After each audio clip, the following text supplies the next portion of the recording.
ಮನೆಗಳಲ್ಲಿ ಪೆಟ್ರೋಲ್, ಸೀಮೆ ಎಣ್ಣೆ, ಜಿಡ್ಡಿನ ಅಂಶವಿರುವ ಪದಾರ್ಥಗಳು ಸೇರಿದಂತೆ ಇತರೆ ಪದಾರ್ಥಗಳಿಗೆ ಆಕಸ್ಮಿಕವಾಗಿ ಬೆಂಕಿ ತಗುಲಿದ ಸಂದರ್ಭದಲ್ಲಿ ತಕ್ಷಣ ನೀರನ್ನು ಹಾಕುವ ಬದಲು ಮರಳನ್ನು ಎರಚಬೇಕು. ಅಡಿಗೆ ಮನೆಯಲ್ಲಿ ಸಿಲಿಂಡರ್ಗಿಂತ ಸ್ಟವ್ ಸ್ವಲ್ಪ ಮಟ್ಟದ ಎತ್ತರದಲ್ಲಿ ಇರಬೇಕು. ಅಡಿಗೆ ಕೆಲಸ ಮುಗಿದ ನಂತರ ರಾತ್ರಿ ಕಡ್ಡಾಯವಾಗಿ ರೆಗ್ಯುಲೇಟರ್ ಆಫ್ ಮಾಡಬೇಕು ಎಂದು ಅಗ್ನಿಶಾಮಕ ಇಲಾಖೆಯ ಅಶೋಕ್ ತಿಳಿಸಿದರು.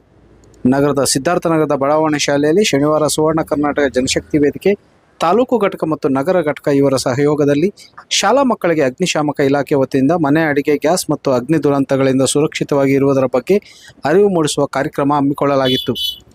ಇದೇ ಸಂದರ್ಭದಲ್ಲಿ ಸುವರ್ಣ ಕರ್ನಾಟಕ ಜನಶಕ್ತಿ ವೇದಿಕೆ ತಾಲೂಕು ಅಧ್ಯಕ್ಷರಾದ ಸುರೇಶ್ ಭಗತ್ ಮಾತನಾಡಿ, ಶಾಲೆಯಲ್ಲಿ ಸ್ವಚ್ಛತೆ ಬಗ್ಗೆ ಅರಿವು ಮೂಡಿಸುವುದು ಬಹಳ ಮುಖ್ಯ. ಸ್ವಚ್ಛತೆ ಕೇವಲ ಒಂದು ಅಭ್ಯಾಸವಲ್ಲ, ಅದು ಜೀವನ ವಿಧಾನ. ಸ್ವಚ್ಛ ಶಾಲಾ ಪರಿಸರವು ವಿದ್ಯಾರ್ಥಿಗಳ ಆರೋಗ್ಯ, ಕಲಿಕೆ ಮತ್ತು ಒಟ್ಟಾರೆ ಯೋಗಕ್ಷೇಮಕ್ಕೆ ಬಹಳ ಮುಖ್ಯ. ಶಾಲೆಯಲ್ಲಿ ಪಾಠ ಪ್ರವಚನಗಳ ಜೊತೆಗೆ ಸ್ವಚ್ಛತೆ ಮತ್ತು ಕ್ರೀಡಾ ಚಟುವಟಿಕೆಗಳಿಗೂ ಒತ್ತನ್ನು ನೀಡಬೇಕು. ಶಾಲೆಯ ಆವರಣದಲ್ಲಿ ಸಸಿಗಳನ್ನು ನೆಟ್ಟು ಸಾಹಿತಿಗಳ ಹೆಸರನ್ನಿಟ್ಟು ಪೋಷಿಸುವ ಕೆಲಸವನ್ನು ವಿದ್ಯಾರ್ಥಿಗಳಿಗೆ ಮಾಡಬೇಕು ಎಂದು ಹೇಳಿದರು ಮತ್ತು ಗ್ಯಾಸ್ ಬಗ್ಗೆ ಎಚ್ಚರ ವಹಿಸಬೇಕೆಂದರು.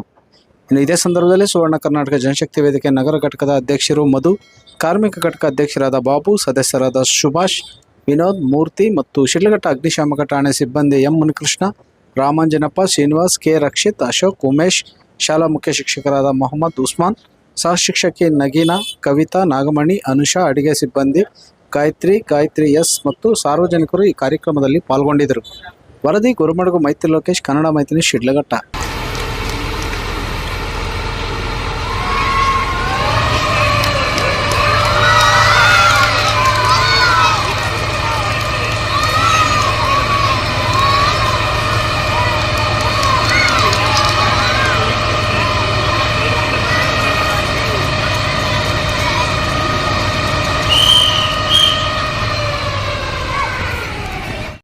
ಬಂದು ನಮ್ಮ ಈ ಮಕ್ಕಳಿಗೆ ಈ ಬೆಂಕಿಯಿಂದ ಯಾವ ಥರ ನಾವು ಅವೇರ್ನೆಸ್ ಆಗಿರ್ಬೇಕಂತೇಳಿ ಕೆಲವು ವಿಚಾರನ ತಿಳಿಸ್ಕೊಟ್ಟಂತ ನಮ್ಮ ಅಗ್ನಿಶಾಮ ಇಲಾಖೆ ಅಧಿಕಾರಿಗಳಿಗೂ ಮತ್ತು ಅಶೋಕ್ ಸರ್ ಇರ್ಬೋದು ಮತ್ತು ಎಲ್ಲ ಆಫೀಸರ್ಸು ಕೂಡ ನಮ್ಮ ಸುವರ್ಣ ಕರ್ನಾಟಕ ಜನಶಕ್ತಿ ವೇದಿಕೆ ಮತ್ತು ಶಿಡ್ಲಘಟ್ಟ ನಗರದ ಬಡಾವಣೆ ಶಾಲೆಯ ಎಲ್ಲ ಶಿಕ್ಷಕರು, ಮಕ್ಕಳು ಎಲ್ಲರ ಕಡೆಯಿಂದನೂ ಜೋರಾಗಿ ನಮ್ಮ ಚಪ್ಪಾಳೆ ಹೆಂಗಿರ್ಬೇಕು ಅಂತಂದರೆ ಇಲ್ಲೆಲ್ಲ ಕೇಳಿಸ್ಬೇಕು. ಓಕೆನಾ?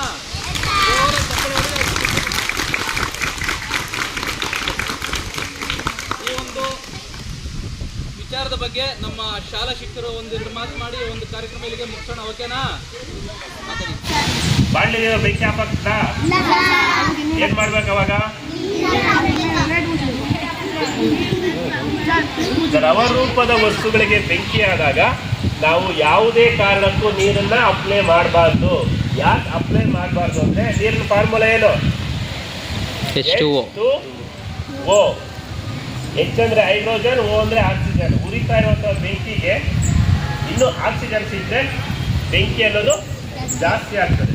ಹೈಡ್ರೋಜನ್ ಅಲ್ಲಿ ಸ್ಫೋಟಗೊಳ್ಳುವ ಗುಣ ಇರ್ತದೆ. ಒಗ್ಗರಣೆಗೆ ಹಸಿ ಇರೋ ಕರಿಬೇವು ಹಾಕಿದ್ರೆ ಯಾವ ರೀತಿ ಸೌಂಡ್ ಬರ್ತದೆ?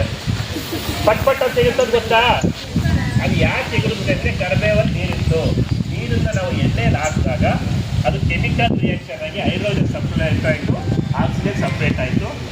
ಅಲ್ಲಿ ಹೈಡ್ರೋಜನ್ ಅಲ್ಲಿ